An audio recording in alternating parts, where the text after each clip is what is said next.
የኢራኑ መሪ አጣብቂኝ ውስጥ ወድቀዋል። አደገኛውን ውሳኔ ሊያሳልፉ ተቀርበዋል። የኢራኑ መንፈሳዊ መሪ አያቶላህ አሊ ካሜኒ ከዓመታት በኋላ ባሳለፈው ሳምንት አርብ የመጀመሪያውን ሃይማኖታዊ ስብከት አሰምተዋል። በመርሃ ግብሩ ላይም በሀገራቸው የሚመራው ጥምር ኃይል እስራኤልን አሸንፎ ጽዮናዊቱ ሀገር ወደ ኋላ 70 ዓመታት መግፋት መቻሉን የሚያመላክት ንግግርም አድርገዋል። ከዚያ ባለፈም ከአፍጋኒስታን እስከ የመን ከኢራቅ እስከ ጋዛ ድረስ ሁሉም ሙስሊም በእስራኤል ላይ እርምጃ እንዲወስድ ጥሪያቸውን አቅርበዋል። ምንም እንኳን መንፈሳዊ መሪ ድል ቢያውጁም ከሰሞኑ በሂዝቦላ ላይ በደረሱ ጥቃቶች ምክንያት ስትራቴጂካዊ አጣብቂኝ ውስጥ መግባታቸውን ብለውም ቴህራን ለአንድ ታሪክ ቀያሪ ውሳኔ የተዘጋጀች ነው የሚሉ መረጃዎች መሰማት ጀምረዋል። ሂዝቦላ ለበርካታ ዓመታት በአረብ ምድር የኢራን ቀዳሚ ሁነኛ አጋር ሆኖ ቆይቷል። ኢራንን ከሺያው ቀሪ የአረብ ክፍል ጋር የሚያገናኝ ስኬታማ መገናኛ ድልድይ ሆኖ ሲያገለግል ከርሟልም ነው የሚባለው።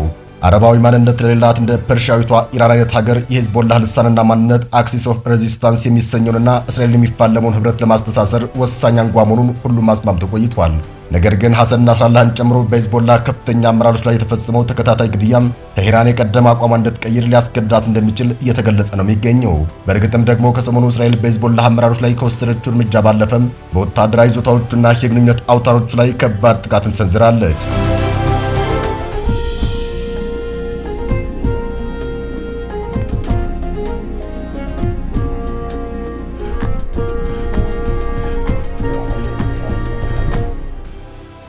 እስራኤል ከሰሞኑ ሂዝቦላ ተቆጣጥሯቸው በነበሩ የሊባኖስ ድንበር አካባቢዎች ላይ በፈጸመችው ወረራም 1 ሚሊዮን ያክል ህዝብ አፈናቅሏል ነው የተባለው።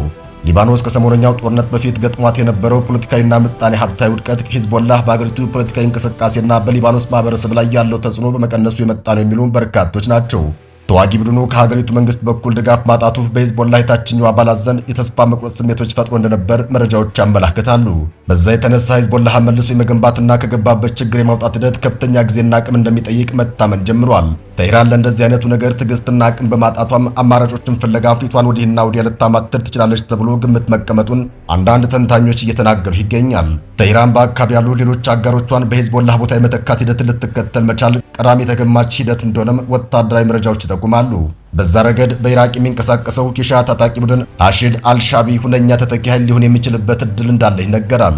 ነገር ግን ታጣቂ ቡድኑ የተበጣጠሰና ደካማ የአደረጃጀት ሂደት ያለው መሆኑን ተከትሎ ተመራጭነቱ እንደሚያወርደው ተንታኞች ያምናሉ። ከሱ ይልቅ የየመን ሁቲ የኢራን ትክክለኛና ተስፈኛ አማራጭ ሊሆን እንደሚችል ተንታኞች ይናገራሉ። ኢራን ከቀናት በፊት በእስራኤል ላይ 181 ያክል ሚሳኤሎችን ማዝነቧ ኢራን ስልቷን በምን ያክል ደረጃ እያቃየረች እንዳለች የሚያመላክት መሆኑን ተንታኞች በሰፊው እየተናገሩ ይገኛል። በመጀመሪያ ደረጃ የሚሳኤል ጥቃቱ ተኢራን የቀጥታ ጥቃት ምላሽ ውስጥ ለመቆየት ያላትን ዝግጁነት የሚያሳይ እንደሆነ ይገለጻል። ካሜኒ አስፈላጊ ከሆነ ሀገራቸው እስራኤልን በድጋሚ ልታጠቃ የምትችልበት እድል እንዳለም ሲናገሩ ተደምጠዋል። እስራኤል ለዚህ አይነቱ ጥቃት ምላሽ የምትሰጥ ከሆነ ደግሞ ከዚህም ከዚያም የሚያነጣጥረው የጥቃት ምልልስ ሂደቶች ነገሮችን ወደ ሰፋ ግጭት አለያም ወደ ተሟላ ጦርነት እንዲቀየሩ ሊያደርጓቸው ይችላሉ ተብሎም ይገመታል። እንደዚህ አይነቱ ሁኔታም የኢራን የረጅም ርቀት ተምዘግዛጊ ሚሳኤሎች የውጊያ ስልት ከሂዝቦላ በተለይም ከእስራኤል ርቀው ለሚገኙ ሁቲዎች ጥሩ ልምድ እንደሚሆናቸው ተንታኞች ይናገራሉ። በዛ ረገድ ሁቲዎች በቀይ ባህር በሚፈጽሟቸው ጥቃቶች አቅማቸውን በሚገባ ማሳየት መቻላቸው የሚታወቅ ነው። ከዛ በተጨማሪም በሚሳኤል ላይ የተነጣጠሩ ጥቃቶችን በመፈጸም አድማሳቸውን ማስፋትና የቴህራን ሁነኛ አቅም ሆኖ ማገልገል የሚችሉባቸው እድል እንዳለ ማሳየት ችለዋል ባልላቸዋል። ቀደም ብለን ከጠቀስነው የኢራቁ ራሺድ አልሻቢ ታጣቂ ቡድን በተለየ መልኩ ሁቲዎች በተዋሃደ አመራር አማካኝነት የሚንቀሳቀሱ እጅግ ጠንካራ ኃይሎች መሆናቸውን ተመራጭነታቸውን ያጎላዋል። ከሂዝቦላ ያልተናነሰ ጠንካራ አደረጃጀትን ይዞ የመጣ ነው የሚባልለት የየመኑ ታጣቂ ቡድን በኢራኑ አብዮታዊ ዘብ እገዛ የተቋቋመ መሆኑን መረጃዎች ያመላክታሉ። ሁቲዎች አብዛኛውን የየመን ግዛት ተቆጣጥረው የሚገኙ ተፈሪ ኃይሎች መሆናቸውንም በእርግጠኝነት ለመናገር የሚያስደፍርም ነው። በቀይ ባህርና አካባቢው የአሜሪካና የአውሮፓ ሀገራት ፍላጎቶች ላይ በሚፈጽሟቸው ጥቃቶች አቅማቸውን በሚገባ ማሳየት የቻሉም ናቸው። በአካባቢው ላይ የኢራን ቀደኛ ተገዳዳሪ የሚባሉ እንደ ሳውዲ አረቢያ አይነት ሀገራት ላይ ከፍተኛ ስጋት የደቀኑ መሆናቸውም ይነገራል። የእስራኤልን ወደቦች በረጅም ርቀት ተምዘግዛጊ ሚሳኤሎች ሲያጠቁ የታዩባቸው አጋጣሚዎችም የተጽዕኖአቸውን መግዘፍ እንደሚጠቁም ተንታኞች ይገልጻሉ። ሌላኛው የሁቲዎች ቀጣይ ተጽዕኖ መግዘፉ ቁልፍ ምክንያት ሩሲያ ናት ይባላል። ሞስኮ በቀይ ባህርና በአካባቢው ከምዕራቡ ዓለም ጋር እያደረገች ባለው መተጋተግ ሁቲዎች እንደ ወሳኝ ስትራቴጂካዊ አጋር እንደምትቆጥራቸው መረጃዎች ያመላክታሉ። ከቅርብ ጊዜ ወዲህ እየሰፋ በመምጣት ላይ እንደሆነ የሚነገርለት የሁቲ ሩሲያ ግንኙነት ኢራን በመካከለኛው ምስራቅና ቀጠና ያላትን ተጽዕኖ እንድታሰፋ እድል ይፈጥራታል ተብሎ ይታመናል። ከሩሲያ ጋር በመጣመር ቴህራን በቀጠና ያሉትን ተገዳዳሪዎቿን ተጽዕኖ ውስጥ መክተት የምትችል ሲሆን በአካባቢው ላይ ያለውን የአሜሪካ የአውሮፓና የእስራኤል ጥቅሞችን መረበሽ የምትችልበት እድል እንደምታገኝ ታሳቢ ይሆናል። ወታደራዊ ጥምረቱ ኢራን ከሞስኮ ጋር በሰፊ ጂኦፖለቲካዊ ግቦች ላይ እንደተተባበር ጭምር መንገዶችን የሚቀይስ ነው ተብሎ ይገለጻል። በመካከለኛው ምስራቅ ያለውን የምዕራቡን ዓለም ተጽዕኖ መገዳደርና በአሜሪካ ተጠርንፎ የቆየውን የዓለም ስርዓት ማዳከም ከጂኦፖለቲካዊ ተጽዕኖዎች መካከል ሁነኛውና ተጠቃሽ ሂደት ነው። በዛ የተነሳ ኢራን ምንም እንኳን የረጅም ዓመታት የቀጠናው አጋሯ ሂዝቦላህ ቢዳከምባትም እሱን የሚተኩ ሁነኛ አማራጮች እንዳሏት መረዳት ይገባል የሚሉ ተንታኞች መሰማት ጀምረዋል። በተለይም ሁቲዎች የሩሲያን ድጋፍ የሚያገኙ ከሆነ ግን እጅግ ጠቃሚ የኢራን ቀኝ እጅ ሆነው የሚወጡበት እድል ሰፊ ነው የሚሉ ግምቶች በርከት ብለው መሰማት ጀምረዋል። በቀጣዩ አሜሪካና አጋሮቿ ከየመኑ ታጣቂ ቡድን ሊሰነዘር የሚችለውን ጥቃትና የሚፈጥረውን ስጋት በምን መልኩ ሊመክቱት ይችላሉ የሚለው ጉዳይ መልስ የሚያሻ መሆኑን መረጃዎች እያመላከቱ ይገኛል። ሁቲዎች እጅግ ብዙ ቁጥር ያላቸው የአየር ጥቃቶችን፣ የተነጣጠሩ ማዕቀቦችና ዓለም አቀፍ መገለሎችን በብቃት መመከት መቻላቸው ይነገራል።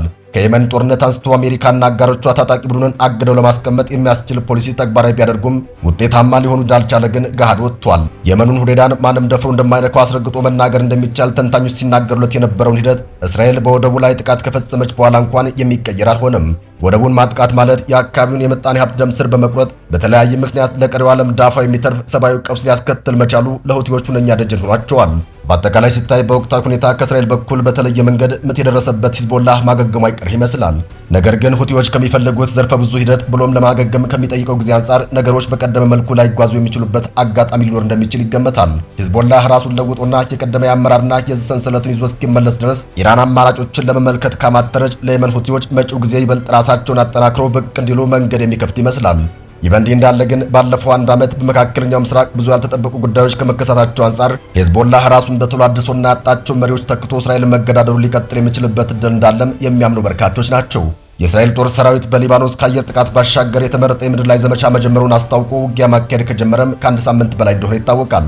የተወሰኑ ወታደራዊ ተንታኞች እስራኤል ድንበር አልፋ በሊባኖስ ምድር ወታደራዊ ግዳጅ እንቅስቃሴ የምታደርግ ከሆነ ለሂዝቦላህ ጠቀሜታ እንዳለው ሲገልጹ ተደምጠዋል። ታጣቂ ቡድኑ ከእስራኤል በኩል ከደረሰበት ተደጋጋሚ ጥቃት አንጻር የምድር ላይ ውጊያ መኖር የቡድኑን ተነሳሽነት ለመጨመርና አለመሸነፉን ለማሳየት እድል ፈጣሪ እንደሆነም ግምት ተቀምጧል። በደጋፊዎቹ ዘንድ ያለውን ስሜት ለማረጋጋት ብሎም የተዋጊዎቹን ሞራል ከፍ በማድረግ ሰሞነኛውን የኃይል ብልጫ ለመቀልበስ ወቅታዊ የሊባኖስ ጦርነት ለሂዝቦላህ ጥሩ አጋጣሚ ሊሆን መቻሉ ተገማች ሆኗል። ወታደራዊ ተንታኞች እየተናገሩ እንዳለው ከሆነም ምንም እንኳን የሊባኖሱ ቀውስ ሀገሪቱ እንደ ጋዛ አይነት ሁኔታ ውስጥ ሊከታት ቢችልም ለሂዝቦላህ ግን መልካም እድል ይዞ ሊመጣ እንደሚችል ይናገራሉ። በተለይ ጦርነቱ በቀጠለ ቁጥር ሂዝቦላህ ራሱን እያደራጀና እስራኤልን በሚገባ መከላከል መቻሉን የሚገልጽ ፕሮፓጋንዳ በመስራት ተጠቃሚ ሊሆን የሚችልበት እድል እንዳለ ይታመናል። እዚህ ላይም ታዲያ ሟቹ የቡድኑ መሪ ሐሰን ናስራላህ በመጨረሻ የህይወት ቆይታቸው ወደ ሊባኖስ እንድትመጡ እንጋብዛችኋለን፣ ይለኛ ታሪካዊ አጋጣሚ ነው ሲሉ ይናገሩ የነበረውን አይነት ሁኔታ ሊፈጠር የሚችልበት ሁኔታ ሊኖር እንደሚችል ተንታኞች እየተናገሩ ይገኛል። ከሂዝቦላህ ቀሪ አመራሮች የሚሰማው ነገርም ታጣቂ ቡድኑ በየትኛው መንገድ ጥንካሬውን አስቀጥሎ መጓዝ እንደሚችል የሚገልጽ ሆኗል። ታጣቂ ቡድኑን በምክትልነት እየመሩ ያሉት ናኢም ቃሲም ለ30 ደቂቃ ያክል በቴሌቪዥን በሰጡት መግለጫቸው በቀጣይ ከእስራኤል ጋር ለሚኖር የትኛውም ሂደት ሂዝቦላህ ዝግጁ መሆኑን የሚገልጽ መልእክት አስተላልፈዋል። ቃሲም የቡድናቸው ቀዳሚ ፍላጎት በአካባቢው ላይ ከስምምነት ላይ ተደርሶ ሰላም እንዲወርድ መሆኑን ገልጸዋል። በዛ ረገድ ያለምንም ቅድመ ሁኔታ ከእስራኤል ጋር ድርድር ለማድረግ የሚደረገውን ጥረት ቡድናቸው እንደሚደግፍ ተናግረዋል። ሆኖም ነገሮች በታቀደው መልኩ ሳይጓዙ ቀርተው እስራኤል በወታደራዊ ዘመቻ የምትቀጥል ከሆነ ግን በውጊያ ሜዳ ይሁዳዊቷን ሀገር በምትፈልገው ነፍጥ ቋንቋ ጭምር ለማናገር ቡድናቸው ዝግጁ መሆኑን የሂዝቦላህ መሪ አስታውቀዋል።